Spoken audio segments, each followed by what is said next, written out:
Of course, my ADB, the entertainment turahi in Apex TV, of course, kureta information yona, erukwata habasile, hamana interviews zabasile batare bamwena babwe. This time, nafuna mnyono jibamweta Ssemsnds.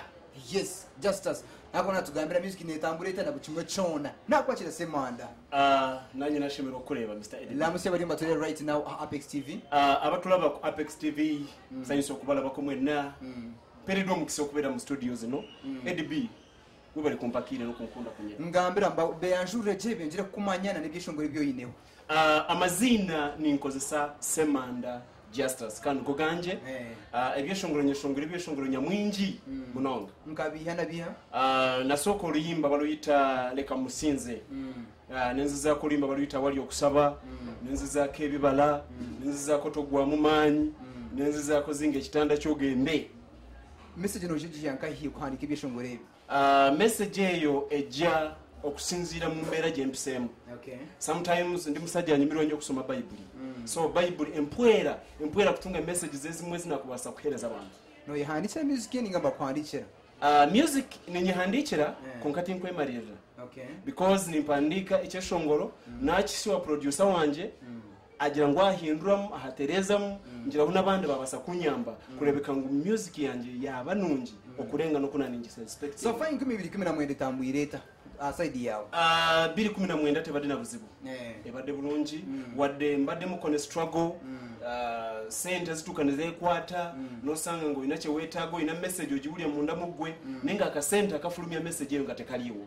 Hama ebishongoro bise byonna ebyokoze mu 2019. Ya guno mwaka gonna mbadde sikoze mu luyimba naye nyina korabo gyendi mu kuzimba ne muganda wange Bulamu Alozius. Okay. Yes. Eri mu studio beri wabweru. Eri mu studio. So atiyimbiramu? Yeah, sina buzibu.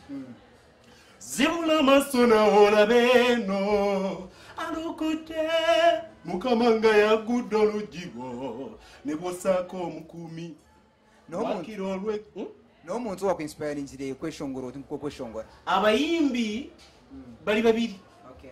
Munsi muno omweshongozo okubanza bamweta Joseph Segawa. Okay. He is my gamba buli lwempuli enyimba ze zandetera okwagala okugenda mu studio nenzako mulaba mita Grace Morgan. Okay. Grace Morgan omujukira oyo kati be bayimbi abandetera okwagala music songa ne bwemba nyimba zange nzimba live mpulira nga nsobola okuyimba nga Segawa, nsobola okuyimba nga Morgan. So kati nengezaako kuwandika enyimba zange nsobola okwawukana ku bo. So Ssemsnds kati awatuse. To expecting echi mu mwaka guno nga bugwa like concert wali mu che chamanyi. Ssemsnds yatisitise concert terabikanga nako mu nsi muno. Bagita Zinga Ekitanda Kyo Ogende ngenaku z'omwezi 13 omwezi ogwe-10 eri wano wakati mu kibuga Mbalala. Soko tuyimbire mwaka kayimba Zinga Ekitanda Kyo Ogende.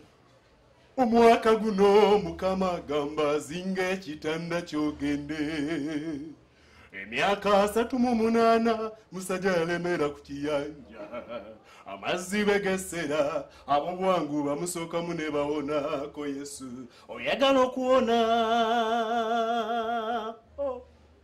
So nice mamweta Ssemsnds Justus. Of course alikutugambira bimwe abigambe kumkwataho. Mwena concert aho. Yes. To expecting echi fire yeta. Ebyo ku expecting ni bingi. Okay. Banji njagala bajje ng'osuubira okukwata Katonda. Because sometimes muffe tuli baweereza. Okay. Tuli baweereza sagala kusuubiza ku entertaininga, sagala kujja kusanyusa busanyusa kujja bikiriza. No, njagala message Mukama gyatadde ku mutima gwange. Njisumulule ku lunaku olwo kubanga Mukama mpadde kisa mperekeddwa akabayimbi abajudde omwoyo mutukuvu. So si bayimbi abagenda ku entertaininga kusanyusa busanyusa. Njagala ogenda kujja ng'olina ekizibu, endwadde egenda kuwona, bweba bwavu bugenda kugenda, buli mbeere yagaana ku lunaku olwo. Mukama tatandika mulimo gwatagenda kumaliriza. Okay. Right now nkomeshongozo omuto dina kutandika ningo tandishire music akwegeho ki? Bingi byalina okunjigako kubanga Ssemsnds natandika si byangu. Era bw'otuukirira producer wange Lauben T ayinza okubuulira. So that ntateeka ng'oluyimba mu studio nilumalamu emyezi 4 5 nga kizibu sente. Okay. Ng'awulira ayagala okunkolera naye nga nzija n'ebiri sente nzigattagatta teziwera. Mutegera bulungi. So that njagala omuyimbi alaba ng'oyagala ekintu ekirungi teekamu obugumiikiriza. So that nti kolako omukwano ne ba producers munnyonnyola obuzibu bw'otojjanga weesoma ky'otali. Bw'oba toyina ssente kkiriza toyina ssente naye oyina talent. producer akukolere nga akumanyi amanye nti tolina sente ajja kusobola okuyamba akuwe ku magezi ategere weakness yo akukolere ekintu ekisinga obulungi. Ekyokubiri beera ne vision. Omuntu alina vision tiyeegatta mu batamugasa. According to the Bible bw'olaba mu Luka 19 olaba omusajja gwe bayita Zaakayo muwoza. Yesu bwe yamanya nti ali mu kujja eri abamuziyizanga okulaba Yesu, Zaakayo yadduka n'abavaamu n'agenda n'alinnya omuti n'alaba Yesu. So that bw'obanga olina vision y'obuweereza bw'okuyimba ng'olina w'oyagala otuuke, va mu bantu abatali mu vision yo, abakumala amaanyi, abakulinyisa mu leve etaliiyo, abakujja ku mulamwa, ojja kutuuka gy'oyagala okgenda.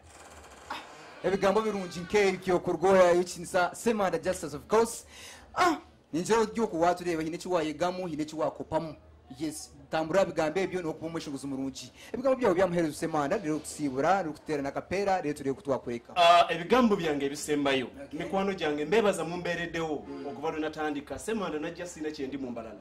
Now kati ndi ku Apex TV mundaba mumpadde ku sente ye level wentuuse so that mbebaza era mbasaba ku lunaku olwo ndi mukola buli kintu kyonna ndi mukusaba ndi mukukkiriza Katonda nti ku lunaku olwo buli lujjo lwakwata Mukama asobole okugulawo Ozinga Ekitanda Kyo Ogende kola olunaku. So that sina bingi byenjagala kubuulira, sina bingi byenjagala kusuubiza, naye nkusuubiza ekintu kimu ku lunaku olwo. Ennyimba agenda kuziyimba, Mukama agenda kubeerawo, ye mugenyi omukulu. Wow, akapeera k'ekisongo kyona lero nkureke. Waliwo omuti ogwasimbibwa buli agulaba ku kkuba gwegomba, omuti ogwo gwanyirira gwagimuka n'endala nnyingi. Thank you so much, my ADB, the entertainer na nchiri njiri na Ssemsnds Justus, of course, arikutugambira ni bihebu kumukwata na buli kimwe kyonna. Following mu Twitter ya bulijjo, Facebook, Twitter, YouTube, Instagram, ekigamba na Apex TV, UG, hamwe na ADB, the entertainer, utakajja kuwakwataho.